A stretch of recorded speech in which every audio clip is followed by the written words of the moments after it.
Now, paper 1 of JPSC prelims.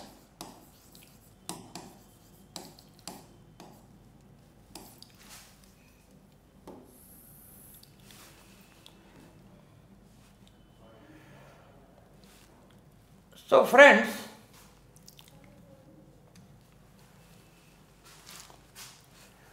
as you know, I am Rajiv Ranjan, or I'll try to initiate you into your preparation for the JPSC examinations. For the time being, I'll give you the dynamics. वो तौर तरीके में बताऊंगा कैसे paper 1 को तैयार किया जाता है। देखिए, इस चीज़ को बारीकी से समझ लीजिए कि जब अभ्यर्थी जेपीएससी की तैयारी शुरू करता है तो पेपर 2 में तो बड़ा कंफर्टेबल रहता है, क्योंकि जो कुछ पढ़ना है झारखंड के बारे में पढ़ना है, बहुत सी किताबें भी हैं, बहुत मटेरियल भी हैं, हर आदमी हाथ आजमा रहा है झारखंड के ऊपर। But in paper 1 a candidate is in a no man's land. इतना वास्ट और डाइवर्सिफाइड सिलेबस होता है कि उसको समझ में ही नहीं आता है कि क्या पढ़ें और क्या नहीं पढ़ें। अब जरा ध्यान से मेरी बात सुनिएगा। पहली चीज, वास्ट एंड डाइवर्सिफाइड सिलेबस।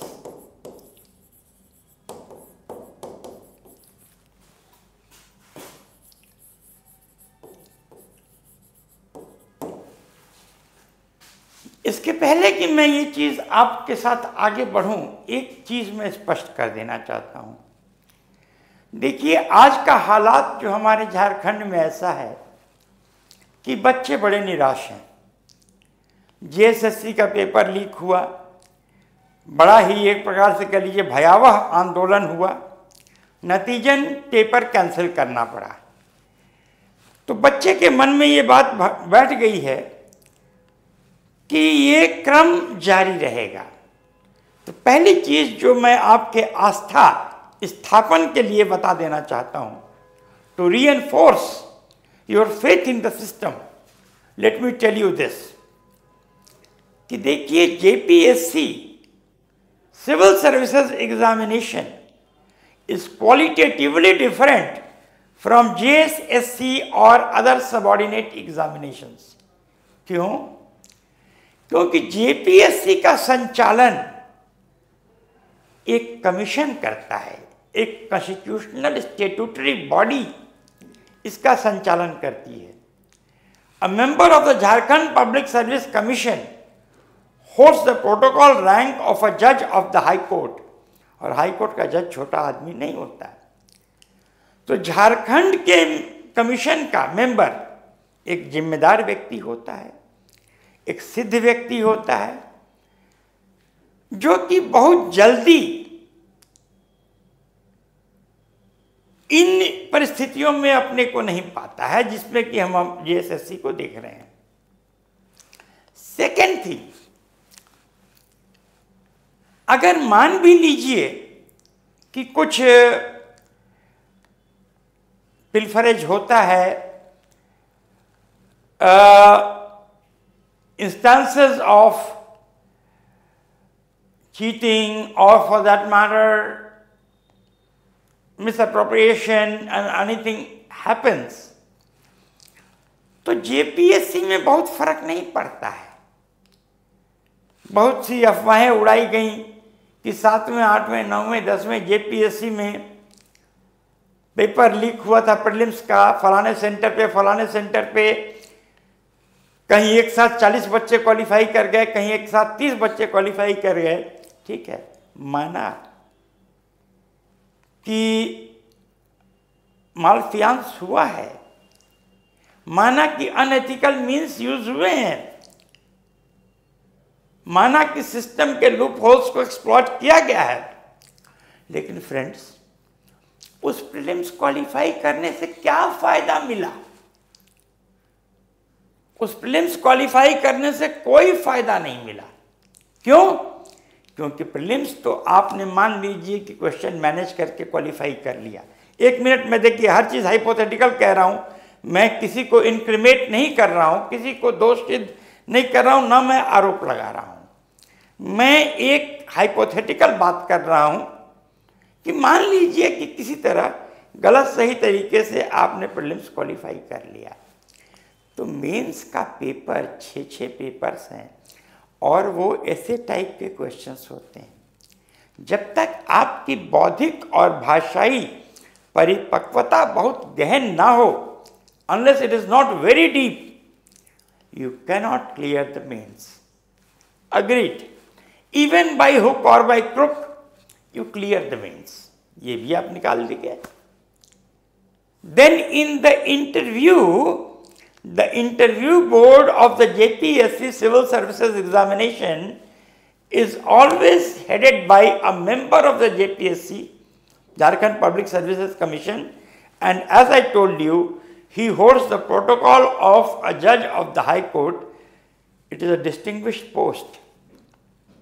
तो चेयरमैन हमेशा जेपीएससी का मेंबर ही रहता है एक्स ऑफिशियो, और उसको हुडविंग करना, वो पहले के कई बार डीसी रहे होते हैं, कमिश्नर रहे होते हैं, इम्पोर्टेंट पब्लिक पोस्ट पे रहे होते हैं, उनको हुडविंग करना, उनको चीट करना, ये असंभव है। तो कहने का मेरा मतलब ये है कि पहली बार, and this is very very important, इस प्रेमाइस के साथ भगवान का नाम लेके शुरू कीजिए कि यहां पर आपके साथ वो व्याभिचार नहीं होगा, कदाचार नहीं होगा, जो कि अभी हाल में ही देखा गया है।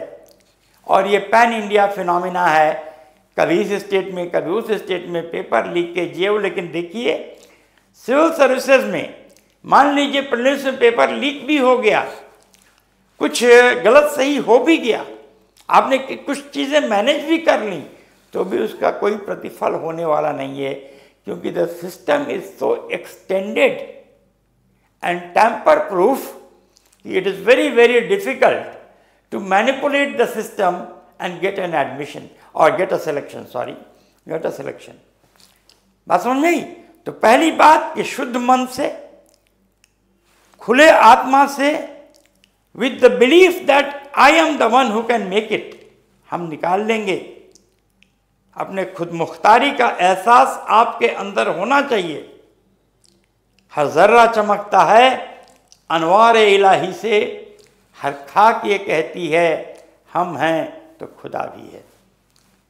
तो have faith in you that you can make it. इस प्रेमाइस के साथ आपकी ऊर्जा अपने आप दोगुनी हो जाएगी। आप शुरू कीजिए। अब आइए सिलेबस पे। Syllabus is very vast and diversified and to an extent undefined.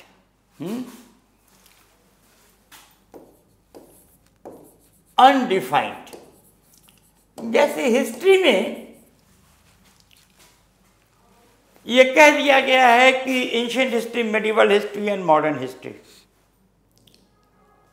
अब एंशिएंट हिस्ट्री का स्कोप या मेडिवल हिस्ट्री का स्कोप इतना बड़ा है कि आप और छोर ढूंढते रह जाएंगे, और समय बहुत कम है, समय बहुत कम है। ठीक है, vast and diversified syllabus and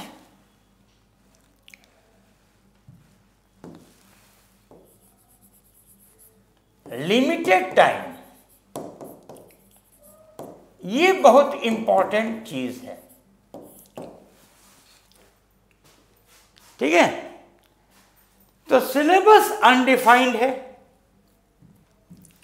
आप नहीं जानते हैं कि क्या पूछेगा क्या नहीं पूछेगा, और आपके काम का only about 10 to 15% of the materials you get are relevant to the preparation of your examination. ठीक है? Only about 10 to 15% of the study material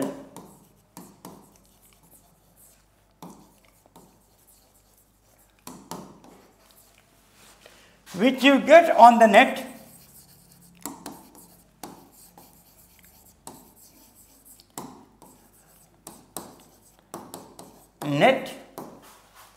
or in the books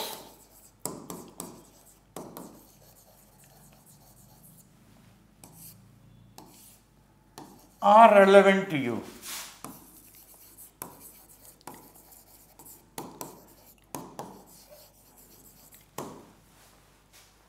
ठीक है?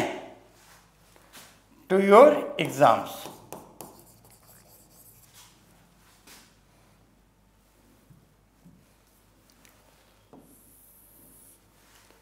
क्लियर? लेकिन जब तक आप नहीं पढ़ेंगे पूरा, तब तक आप कैसे जानेंगे कि क्या आपके काम का है और क्या आपके काम का नहीं है?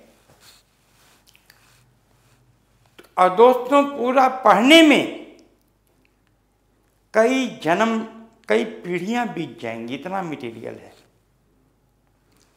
सेकेंडली, क्या आपकी मानसिक परिपक्वता वो है कि आप जज कर लें कि this is relevant to your examination and this is irrelevant to your examination?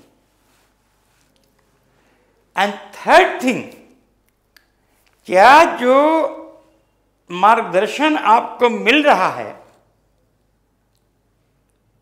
वो मार्गदर्शन इतना सक्षम है कि वो जज कर ले कि what is important to you and what is not important to you?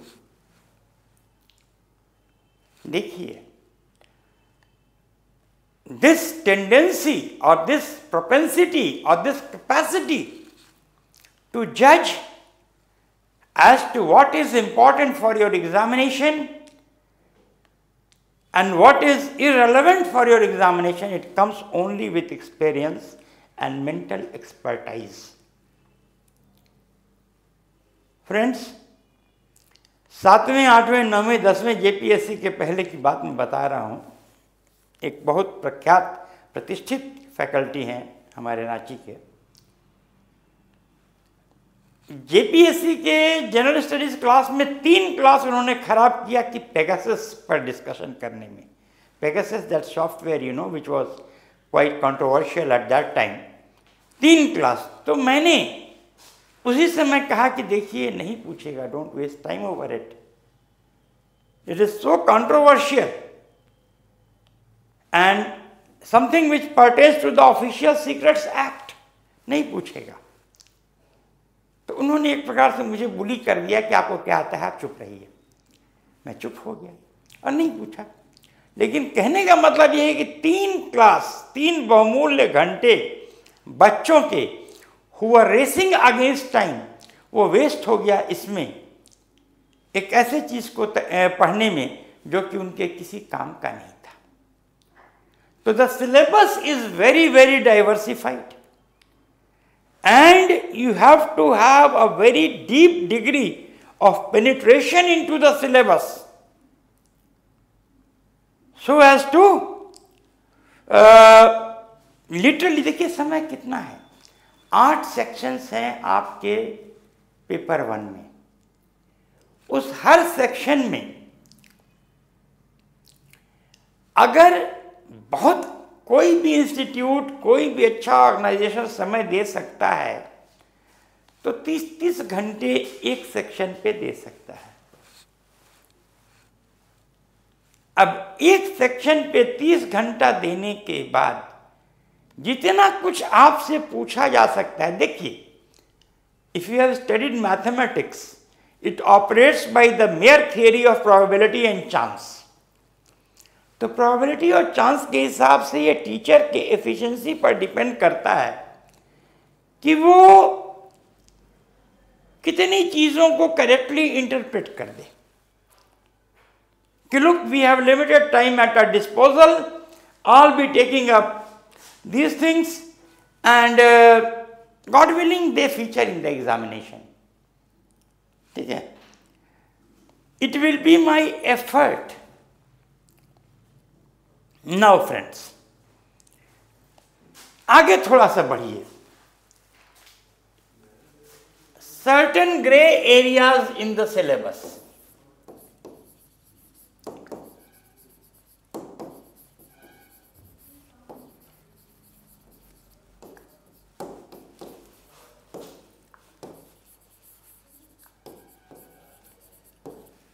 आम तौर पे जब लड़का जेपीएससी की तैयारी करता है तो he is quite comfortable in history, although most of the things which he studies in history are bullshit, है ना, हमड्रम जिसको कहा जाता है। अब अकबर की बड़ी मूछें थी, बलिष्ठ भुजाएं थीं, बड़ा सा पगड़ी बांधता था, बड़ी तलवार लेके घूमता था। What have these things to do with the history of Mughal dynasty? History essentially, as is asked in the examination, depicts the cultural, social, architectural, religious cross currents of history। ठीक है, नाउ नहीं save कर लीजिएगा please. ठीक है, now तो कैसे उसको इंटरप्रेट करना है, ये भी एक फाइन आर्ट है जिसको कि आपको बताया जाएगा। लेकिन जब ग्रे एरियाज की बात मैं करता हूं तो ये बड़ा इंपॉर्टेंट इशू है। Friends, 7th, 8th, 9th, 10th JPSC का लगभग 138 बच्चों का इंटरव्यूज मैंने चेयर किया। I was in the chair and some very illustrated and respectable people in the educational profession, academic profession, sat there as my colleagues. Out of the 138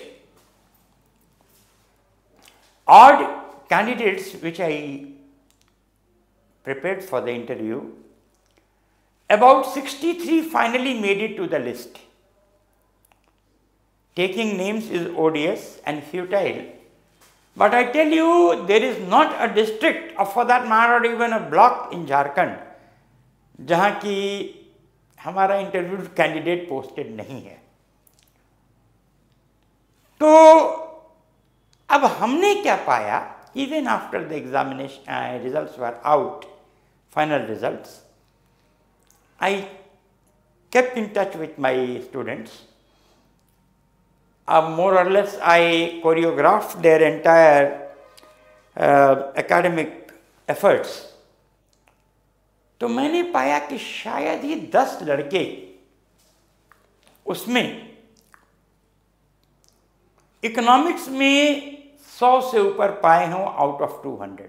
means का paper economics का 200 का होता है। तो only about 10 to 15 odd students, they scored above 100 in that paper, in economics paper, and this is the general trend. आम तौर पे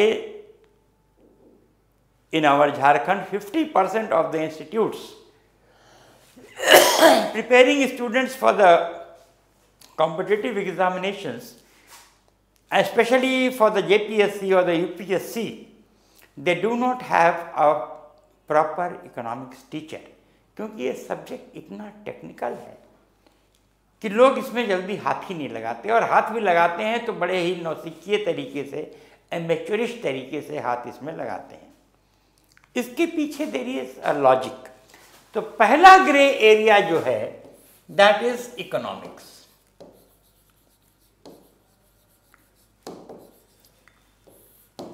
अब इसके पीछे लॉजिक क्या है, क्यों इकोनॉमिक्स में इतना खराब स्कोरिंग आता है? आपको शायद ही कोई मिलेगा जो कि मेंस दिया हो और इकोनॉमिक्स में 100 पार किया हो। क्या वजह है? वजह यह है कि the type of economics which we are taught in our colleges and universities is theoretical economics. हाँ, ठीक है ना? लेकिन जो एग्जामिनेशन में पूछता है that is applied economics. तो बेसिक रीजन यही है। हाँ, theoretical economics which we are taught in the schools and colleges, it is of no use सिवाय ये कि एक कंसेप्चुअल फ्रेमवर्क बैठा दे इंडिविजुअल्स के दिमाग में, इसके अलावा उसका कोई और प्रयोजन नहीं है। ठीक है?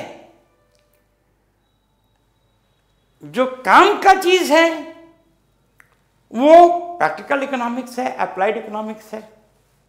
मैं बहुत अच्छे अपने कलीग्स के बारे में जानता हूं जो कि कहते हैं कि they are good teachers of economics, लेकिन आज के दिन मैं पूछ दूं कि what is the national income of India और gross domestic product of India at current prices, standard prices और बेस प्राइसेस, तो नहीं बता पाएंगे कि ये तीनों हैं क्या, क्योंकि उन्होंने ऐसे पढ़ा ही नहीं है। उन्होंने बस कुछ फॉर्मूले रट लिए हैं, ये जीडीपी ये है, जीएनपी ये है वो है। तो ratification in the ultimate analysis doesn't help. Myself, I have been a class 1 bank officer of the government of India, and at least we know the inner dynamics of the monetary and fiscal functioning of the country, and that is what is relevant to you. उसी से वो पूछता है। तो ये grey area है जिसको कि बच्चा even with a barge pole छूने की हिम्मत नहीं करता है। And exams after exams this has proved to be the Waterloo of students in Jharkhand. तो थोड़ा केयरफुल इस सेक्शन में रहिएगा। सेकेंड ग्रे एरिया जो आपका सेक्शन 8 है, सेक्शन 8 पेपर 1 का, सेक्शन 8 पेपर 1 का आपका एनवायरमेंट,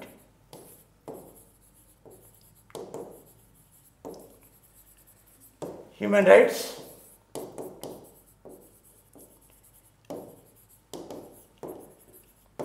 यूएनओ इंटरनेशनल ऑर्गेनाइजेशंस,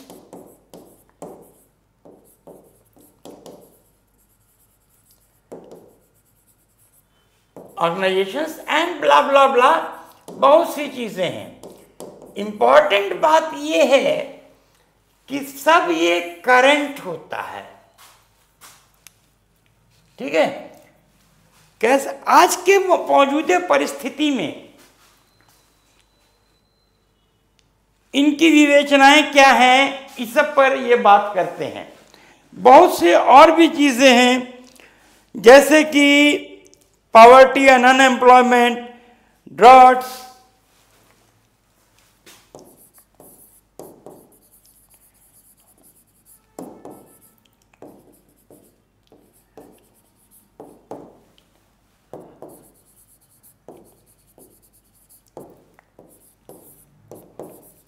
आप आमतौर पे देखेंगे कि टीचर इन चीजों को छूते ही नहीं हैं। ध्यान दीजिएगा, और छूते भी हैं तो उनका इंफॉर्मेशन लेवल जो वही घिसी पिटी किताबों में, बजरंगी एंड बुक वाले में मिलता है, पुरानी किताबों में 15 साल पुराना इंफॉर्मेशन, वही लेके वो चले आएंगे। उनके अनुसार आज के दिन प्रोजेक्ट टाइगर में अभी 40-42 ठो होंगे नेशनल पार्क्स। जबकि 55 हो चुके हैं। महादेवी नेशनल पार्क जो कि लेटेस्ट है, गोवा में इनॉग्रेट हुआ पिछले साल अक्टूबर में 2023 में, तो 55 हो चुके हैं। लेकिन उनसे बात कीजिए तो अभी भी वो बाबा आदम के युग में हैं, वो कहेंगे क्योंकि किताब में है। दत्तन सुंदरम पढ़ेंगे तो 2012 का एडिशन पढ़ेंगे। अब उस 2012 के एडिशन का आज के दिन क्या रिलेवेंस है? You have to keep yourself updated. देखिए, हम लोग तरह तरह के बहाने बनाते हैं कि एग्जामिनेशन बहुत टेढ़ा है, ये है, वो है, नॉन साइंटिफिक है। ऐसा कुछ नहीं है। एग्जामिनेशन बहुत अच्छा है, सिस्टम ऑफ एग्जामिनेशन बहुत साइंटिफिक है।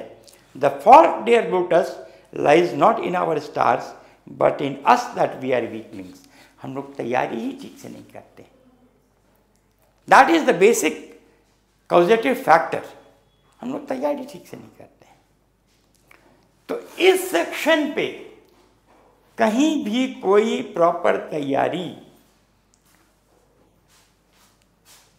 एक आध दो खास जगहों को छोड़ दीजिए, और वहां भी मैं मानता हूं कि इट डजंट सेटिस्फाई मी। तीसरा जो ग्रे एरिया है, that is again very important, that is current affairs.